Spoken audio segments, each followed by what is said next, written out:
Jubilito TV Official. Okay, so yun.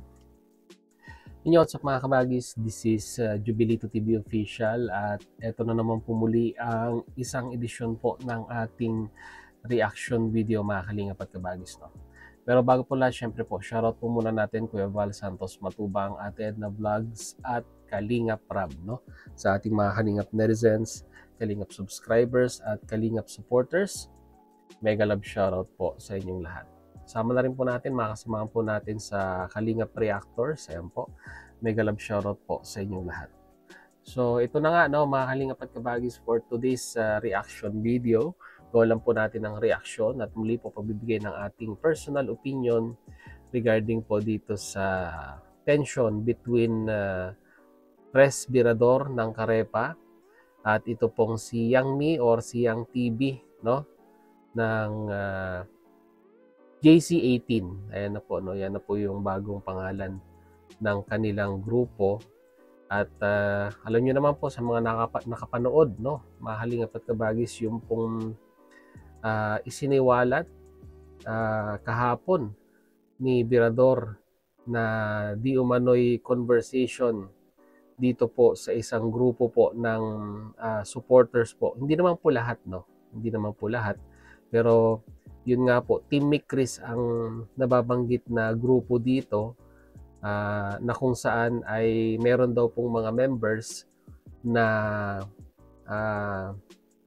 sabihin na nating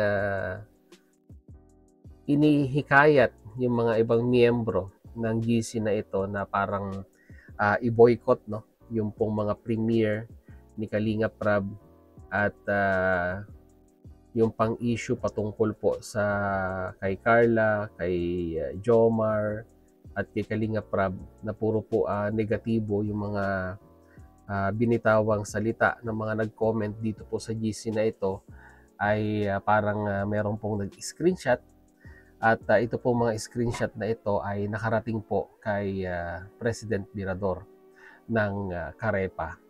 At yun nga po ang naging tema ng kanyang live streaming kahapon na kung saan ay siya po ay nagtatanong lang naman po, no?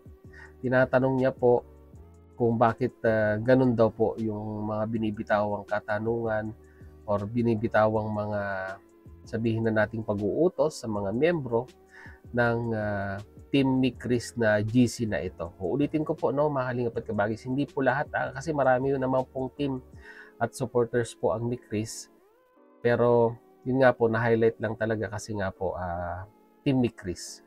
At ang isa pang sabihin na nating big revelation dito po sa issue na ito ay dito po sa grupo na ito ay kasama po, no, si Yang Mi or si Yang TV. So tinatanong ni President Birador kung bakit nga daw po, no, although dun po sa recent live streaming ni Yang Mi or ni Yang TV ay nilinaw niya naman po yung mga bagay-bagay na syempre po sabi niya nga po ay hindi naman po siya po pwedeng magbantay, no, ng GC na yan 24 hours at sawayin yung pong mga miyembro regarding sa kanilang pinag-uusapan ay bakit daw po kailangan pang isa publiko yung pong mga napag-usapan na yan, kung pwede naman pong pag-usapan, di ba, in private, bakit kailangan pang umabot sa ganitong pagsasapubliko ng mga ganitong usapin, no? So malaki-laki yung mga number of live viewers ni Birador kagabi na naglabas din. May mga komento rin po sila regarding dito sa grupo na ito. At ganun din, sinagot naman po ito ni Yang Mi, no? At ang katanungan na lang po dito, mga kalingap at kabagis, ay unang-una po sa lahat, no? Ano ang kadahilanan ni Birador kung bakit niya isinapubliko yung mga mensaheng iyon sa GC na yon? And at the same time ay bakit hindi siya nakipag-coordinate kay Yang Mi para resolve or masolve yung issue na yon. Yun po yung dalawang katanungan doon. And dito naman po kay Yang Mi, ang katanungan din po dito, mga Kalingap at Kabagis, ay bakit inalaw ni Yang Mi or ni Yang TV na magkaroon ng ganong klaseng conversation, yung pong GC na yon, which is nasagot niya naman po sa kanyang recent live streaming. And at the same time po ay kung tayo po ay nasa community ng Kalingap, ay bakit po natin inaalaw na yung mga ganong miyembro po ng GC ay nagpapahayag, no, ng kanilang saloobin sa ganong mga bagay-bagay.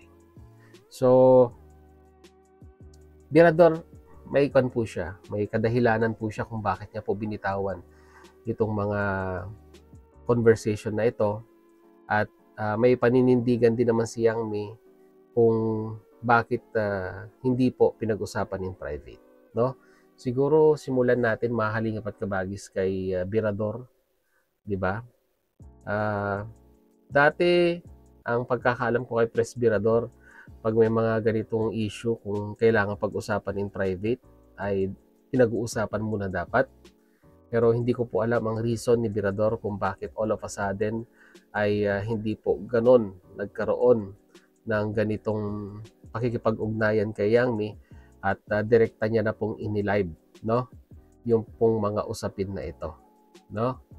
At dito naman kay Yang Mi, alam naman po natin, mga Kalingap at Kabagis, na kahit pa paano naman po ay tumutulong pa rin ang kanilang grupo, no, sa mga beneficiaries ng Kalingap. To be specific nga po dito kay Krista, may considered pa rin naman po natin siyang part pa rin po ng Kalingap, no, kasi sumusuporta pa rin naman po siya sa programa ng Kalingap. Na-diversify lang po, pero all in all ay pa rin po, no, yung pagtulong niya ay nasa programa pa rin po ng Kalingap. Ang na lang po dito is bakit naalaw, no? Bakit po inalaw ng admin? Kasi sabi niya nga po, hindi niya naman mamomonitor yan 24 hours. Hindi lang naman po iisa ang admin dyan sa grupong yan, napakarami po nila, ay hindi na, siguro naman po ay namomonitor kahit pa paano ng mga ibang admin yung usapan nila sa GC na yan. So, ang pinagtataka ko na lang ay bakit inalaw ng admin yung ganitong klaseng conversation at hindi nasaway, para sabihin na natin hindi na pagsimulan ng usap-usapan at lumaki ito pong isyong ito, no? Yun lang po yung katanungan ko dito, mga Kalingap at Kabagis. Pwera na lamang po kung yung pong mga admin ay nakikisimpatya rin dun sa pinag-uusapan nila, no, mga Kalingap at Kabagis. Kaya sa tingin ko po, no, mahaba pa at medyo malayo pa po ang tatakbuhin ng usaping ito. Ito po yung iniiwasan ni Yang Mi, no, yung ma-highlight muli siya sa mga ganitong klaseng usapin. Pero ayan na po, nandyan na po yan, napag-uusapan na ngayon at nare-reactionan ng mga kasamahan po nating reactor. Although sabi nga po sa latest news, no, sabi nga po ni Pres Birador ay kanya naman po, kinumpronta niya naman po at tinanong niya kung sino yung mga ganong nagko-comment sa GC, at mukhang naglilinis na po sila ng GC ngayon, which is good thing, no, kasi hindi naman po natin alam na 100% na yung mga miyembro po natin sa GC natin ay talagang yung kanila, yung suporta nila ay nasa Mikris, no. Yung iba po dyan ay nagpapanggap lamang para ma-infiltrate yung pong GC at maka-extract ng information, no. Kaya siguro po ang masasabi ko lang at may papayo ko lang kay Yang Mi or kay Yang TV, kung siya man po ang talagang nag-create ng GC na ito, ay maging po tayo, maging magdoble ingat po tayo, no, in regards po sa pag-filter, sa pagtanggap ng mga request para maging miyembro po, no, ng GC na ito, no, dahil hindi po natin alam, marami ang nagpapanggap para lang po sirain. Hindi natin alam, baka may planong sirain si Yang TV, no, or si Yang Mi dito sa ginawang pagko-comment na ito, at ipapasa, no, sa mga reactors katulad po ni Birador at mapag-uusapan po, no, or i-content po sa kanilang mga live streaming, no.